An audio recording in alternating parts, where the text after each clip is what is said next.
अस्सलामुअलैकुम मोहतरम सामाईन इकराम, मेरा उन्वान है डॉक्टर APJ अब्दुल कलाम। हजारों साल नरगिस अपनी बेनूरी पे रोती है, हजारों साल नरगिस अपनी बेनूरी पे रोती है, बड़ी मुश्किल से होता है चमन में दीदावर पैदा।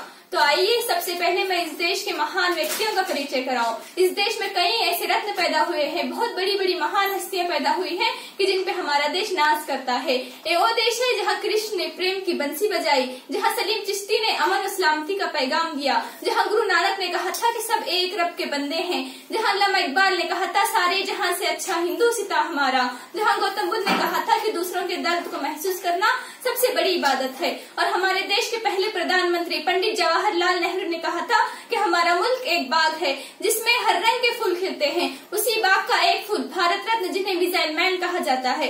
जी हाँ, मैं बात करने जा रही हूँ डॉक्टर APJ अब्दुल कलाम की। न हिंदू दिखता था न मुसलमान दिखता था, न हिंदू दिखता था न मुसलमान दिखता था, उसे तो बस इंसानों में इंसान दिखता था। हो गई आज वो आवाज खामोश सदा के लिए, हो गई आज वो आवाज खामोश सदा के लिए, जिसकी बातों में सिर्फ हिंदुस्तान दिखता था। इनका पूरा नाम अबुल फाकिर जैनुल आबदीन अब्दुल कलाम था। इनकी पैदाइश 15 अक्टूबर सन 1931 को तमिलनाडु के रामेश्वरम जिले के धनुषकोडी गांव में हुई। यहाँ उन्होंने हायर सेकेंडरी तक की पढ़ाई मुकम्मल की। इसके बाद आगे की पढ़ाई के लिए पैसों की कमी होने पर उनके दादा ने लकड़ी की नाव बनाई और इसके किराए से अब्दुल कलाम की पढ़ाई तिरुचिरापल्ली के सेंट जोसेफ में करवाई। यहाँ उन्होंने BSc की पढ़ाई मुकम्मल की। उसके बाद चेन्नई जाकर मद्रास इंस्टीट्यूट ऑफ टेक्नोलॉजी में MIT में एरोनॉटिकल इंजीनियरिंग की पढ़ाई मुकम्मल की। इस दौरान कलाम ने कभी पीछे मुड़कर नहीं देखा। उनका दिल कहता था ना थक कर बैठ अभी उड़ान बाकी है, ना थक कर बैठ अभी उड़ान बाकी है, जमीन खत्म हो गई अभी आसमां बाकी है।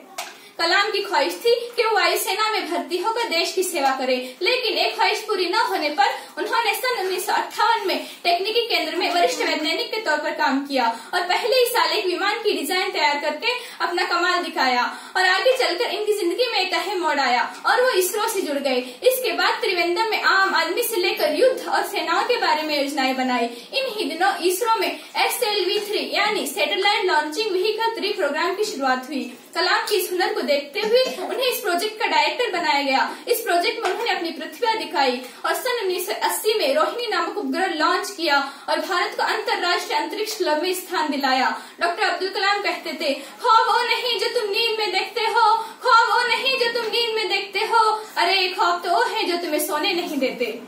इसी ख्वाब को पूरा करने के लिए और इस देश को आत्मनिर्भर बनाने के लिए उन्होंने integrated guided missile development programme की शुरुआत की और इस योजना में त्रिशूल नामक नीचे उड़ान भरने वाली मिसाइल बनाई। उसके बाद आकाश मिसाइल जो 15 सेकंड में 25 किलोमीटर की स्पीड से 150 किलोमीटर की स्पीड तक का सही निशाना लगाने वाली मिसाइल बनाई। उसी तरह पृथ्वी, नाग, अग्नि नाम की मिसाइल बनाई जिसकी रफ्तार 5000 किलोमीटर से भी ज्यादा थी।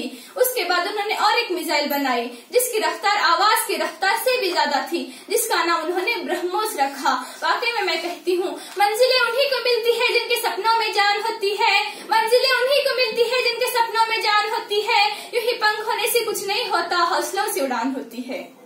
इन मिसाइलों की कामयाबी ने भारत को प्रगत राष्ट्रों की यादी में स्थान दिलाया। डॉक्टर कलाम ने सन 1992 से सन 1999 तक रक्षा मंत्री के विज्ञान सलाहकार की जिम्मेदारी संभाली और इस देश की तरक्की में अहम रोल अदा किया। इस दौरान डॉक्टर कलाम को भारत सरकार की तरफ से बहुत से पुरस्कार से नवाजा गया। इस सन 1981 में पद्म भूषण का अवार्ड दिया गया, सन 1990 में पद्म विभूषण का अवार्ड दिया गया और सन 1997 में भारत का सर्वोच्च नागरिक पुरस्कार यानी भारत रत्न का अवार्ड दिया गया। डॉक्टर अब्दुल कलाम कहते थे, इससे पहले के सपने सच हो, आपको सपने देखने होंगे और 25 जुलाई सन 2002 को इन्हें भारत के 11वें राष्ट्रपति पद पर विराजमान किया गया। डॉक्टर कलाम ने एक ख्वाब देखा था, सन 2020 में हमारा भारत महासत्ता बनकर यानी सुपर पावर बनकर उभरेगा। वो इसी मिशन को लेकर पूरा देश घूमकर लोगों को समझाते रहे कि हम किस तरह इस देश को सुपर पावर बना सकते हैं। वो चाहते थे कि हमारा देश किसी भी मैदान में पीछे न हो। इनकी किताबों को पढ़ेंगे तो हमें मालूम होगा कि इनकी सोच क्या थी, इनके विचार क्या थे।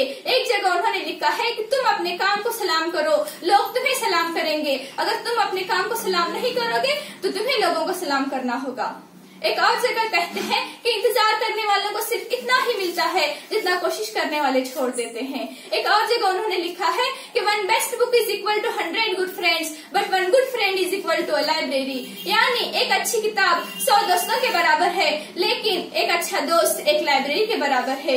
एक और जगह वो कहते हैं कि महान सपने देखने वालों के महान सपने हमेशा पूरे होते हैं और सपने सच हों इसके लिए सपने देखना जरूरी है।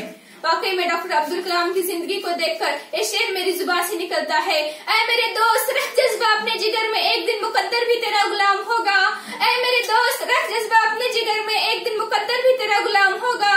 किसे मालूम था अखबार बेचने वाला एक दिन राष्ट्रपति कलाम होगा। 27 जुलाई सन 2015 के दिन भारत को अग्निपंख देने वाले, जवानों को सही दिशा देने वाले, बच्चों के लाडले सीधे साधे साइंस की दुनिया का एक रोशन सितारा, जिन्होंने अपनी रोशनी से भारत को पूरी दुनिया में रोशन किया और आखिरी वक्त में भी मेघालय की राजधानी शिलांग में एक लेक्चर के दौरान चक्कर आने से वो नीचे गिर गए और भारत से जुड़ा हुआ है भारत रत्न हमेशा के लिए भारत से जुदा हो गया। जाते जाते बस मैं यही कहना चाहती हूँ, न भारत रत्न तुझसा न तेरे बाद आया, न भारत रत्न तुझसा न तेरे बाद आया।